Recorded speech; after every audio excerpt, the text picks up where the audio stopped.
down the path, whoop, the electric stick, Billy the brown snake, whew, about 2 foot long, out. So I've seen a dead one, a live one, a tiger snake since I've been in South Australia. I did a bit of research last night as to refreshing the memory as to what to do first aid wise if you get zapped by one of our gorgeous uber poisonous snakes.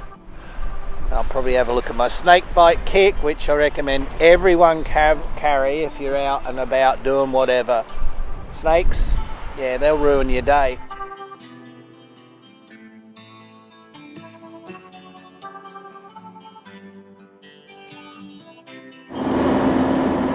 Good Monday morning.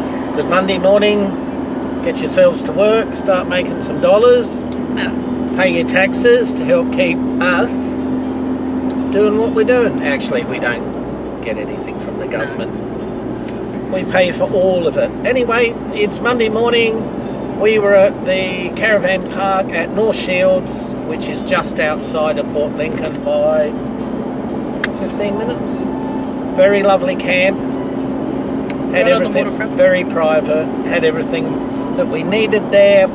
Had 4 nights there, we were supposed to stay 5, and then 3 nights at our next destination over at Fisherman's Campground. Fisherman's Campground in the National Park. What's the National Park? Lincoln National Park. The Lincoln National Park, there you go. So we're going to have 4 nights unsupported on our solar internal waters. And it's a schmick setup. Hey, you're going to love this. Wait till you see this, hey? Anyway, the Fisherman's Campground is $21.60 a night, and you don't have to pay the entrance fee at the park. Because that's included in the fee. That's included. And for full, like non-concession fees, it's $14. And for concessions, it's $10 each car. For the park entry? Yeah, per car. Okay. So, worst scenario is it's $10 a night because we're not paying the park fee. Best scenario is it's about $7 a night. Cheap as chips. Mm-hmm. Have to be self-contained. Lock your grey water off. You know the drill for going into National parks. No dogs. No dogs. No cats. No drones. No drones. They say it's very big and clear on the window.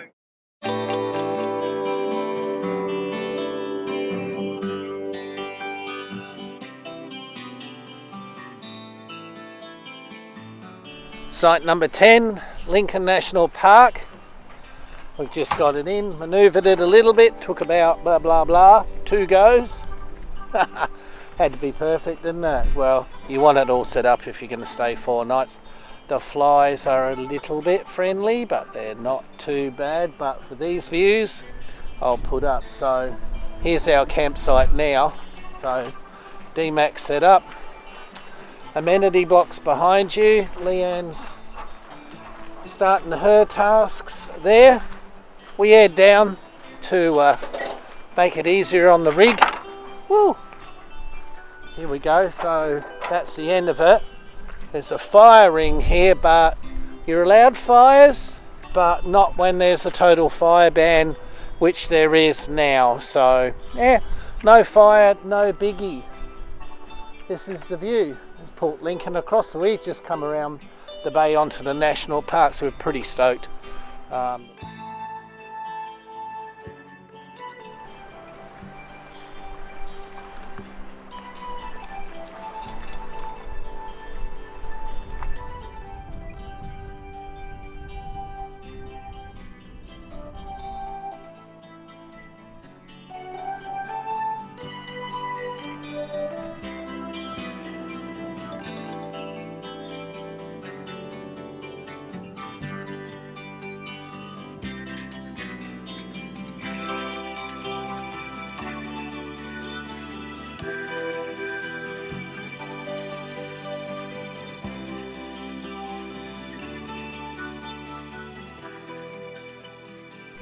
Out exploring today. Campsite was windy as last night, and we were forced inside again by the good old Australian bush fly. Now we're out Cape Donington. It's windy as, but at least still sport the fly net.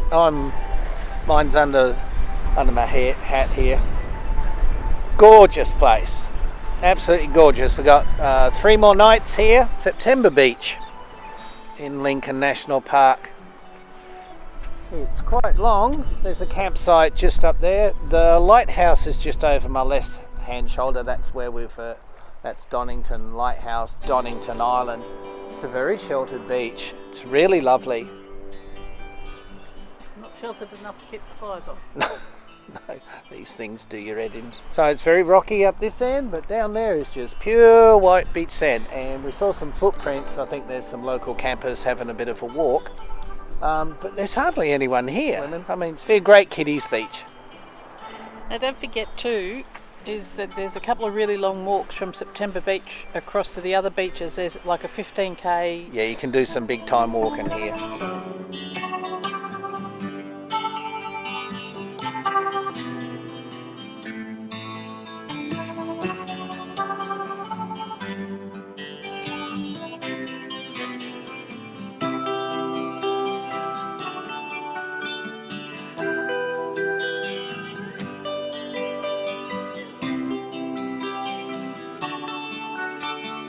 So I'm on the dune top. We've just driven down the dirt track to Carcass Bay. We came here the other day, but the weather wasn't as nice as it is today. No clouds, little bit of wind. We're on the beach, and wearing this thing because the flies are pesky. But have a look at that. Absolutely gorgeous. And the water's just like turquoise perfect. Apart from the flies, it is absolutely yeah, it's just coastal scrub. It's just amazing the amount of wind they must get here, because everything's like got a lean to it from the prevailing wind, certainly around our camp. There's big long trees. They would have been like 20 foot tall, but they're horizontal and they're still growing. So I've just walked along the path. You can't bring the car anymore, but would you have a look at this beautiful bay behind me? You can probably see the amount of flies that I'm carrying.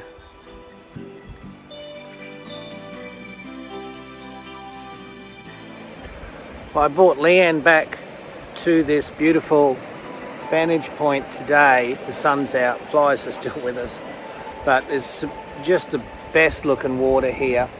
As we got here, oh, this is lovely. 3 dolphins went that way, just like right down there on the interchange between the rocks and the white sand. 2 upright, normal dolphin swimming, 1 on a back, and they're both tail slapping. What that means in dolphin, I don't know. But they've just since gone down to where we parked the car, and all the big cameras, and so we're just on phones. But I just saw another individual, maybe 2, just outside there. So I'm sort of hoping that they're working this little bay for food and they'll come back. One just squitched just before I sat down. One just squitched right down here.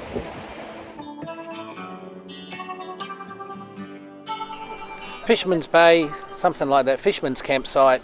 This is spot number 10, just walked past the Dmax. Toilet block is right there. They are immaculate, I'm telling you. And I'll just run you through again, so just come with me this way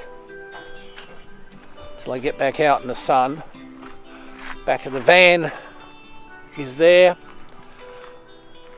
Sun up, sunset. So tuna pens are over there. We've sat here and watched dolphins, birds flying around, absolutely beautiful. If I came back here, would I stay again? Yes. The bay over the other side, Carcass Bay I believe, is absolutely prima.